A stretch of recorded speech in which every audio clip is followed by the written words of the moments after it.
ka-DJ, mga ka-vlog, mga ka-views. Panibagong video, panibagong vlog. Super init dito sa bayan ng Sipukot. Dito tayo sa may harap ng Land Bank of the Philippines. Dahil lang para maganap ng pasahero. Dahil lang swelduhan ngayon ng mga Polpis. At yung update nga pala ng init ng panahon dito is nasa 42 degree na ang init ng panahon dito.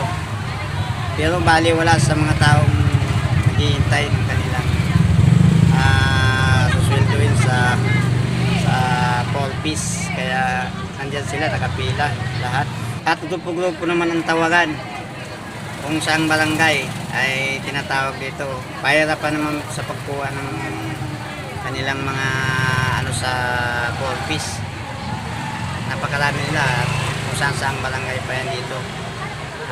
At dito rin tayo nakapila sa sa harap ng land bank para makakuha rin tayo ng sweldo sa Polpis. Para kahit paano makasweldo rin tayo sa Polpis. Hayaan nyo nang tapusin ang video bago nyo malaman kung ano ang tunay na sitwasyon ito sa aking sinasalita. At yung mga nasa harapan, ano na yan, yun na atang bibigyan ng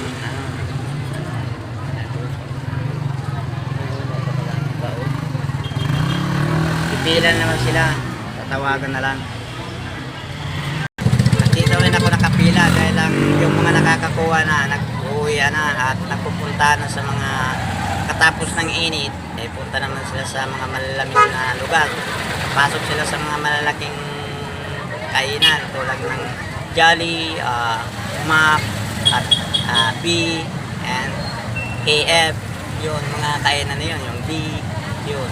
Papasok sila dyan. Yung init na naranasan nila ngayon is mapalitan naman ng lamig at ganda sa katawan dahil lang sa aircon na kanilang malalasap. Bilang sa aircon ay kahit paano masasarap ang kanilang pagkain dahil lang yun silang pera galing sa gobyerno. Yun for pension.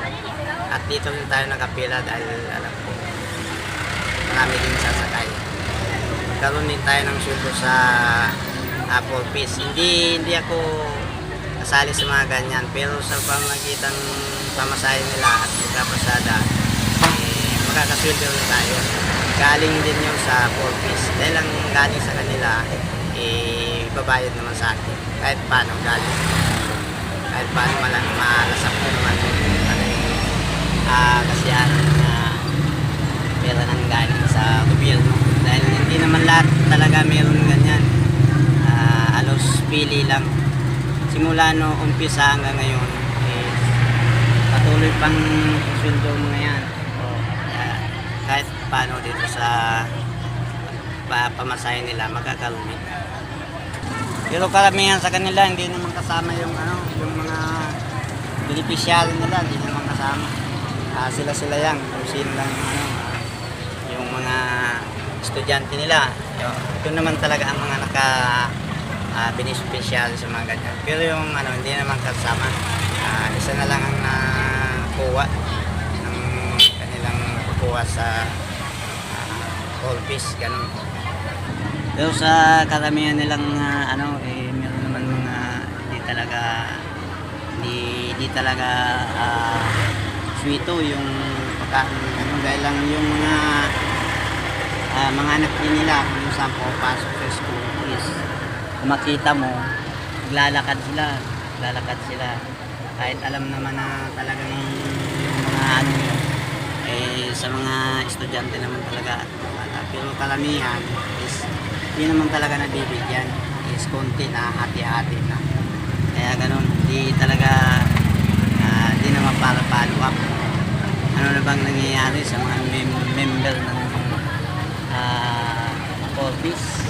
Yun, sana konting follow up naman yung pang matagalan. Yung iba naman hindi talaga nakakasali. Yung iba may pera na nga pero kasali din. Hindi natin alam yan sa nagapatan Polpis dahil hindi naman talaga pantay-pantay. Marami din nagre-reklamo bakit ganun daw. mula noon hanggang ngayon, ilang taon na yan is nagsasahod pa rin sila. Yun lang ang mga kahakan natin. Hindi naman tayo sa sumasakit ang dahil lang kung sa ano talaga kung medyo mahina ka talaga, hindi ka makakasama. Tulad na to, lalong lumakas yung init. Talagang lakas-lakas ng init. Sakit sa ulo. Sa ulang init ng panahon yan. 42 degree ang init na amaan dito sa bayan ng dito lang to sa may sa Pupot. 42 degrees na init ng panahon dito. Hindi mo makontrol talaga ang init. Pero dala-dala din nila ang kanilang mga papilis. Kung hindi nila dala, hindi mo naman talaga makukuha.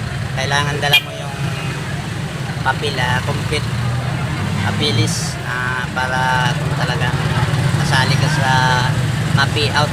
Ngayon, yung mga nandito lang, yung mga nakaano lang sa payout. So, yun lang. Pero yung mga sarili nilang ATM o sarili nilang pila is iba naman yung ano, wala namang pila yon. Iba yung pila. Priority pa din yun. Yung mga hindi kasali sa Orbis.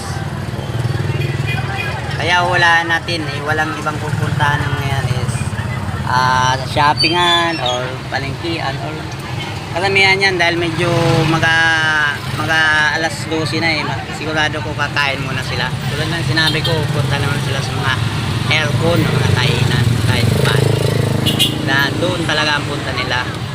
Doon sa Jolly, Mac, Hotbee, and KF, lahat ng mga kainan naman. Yun.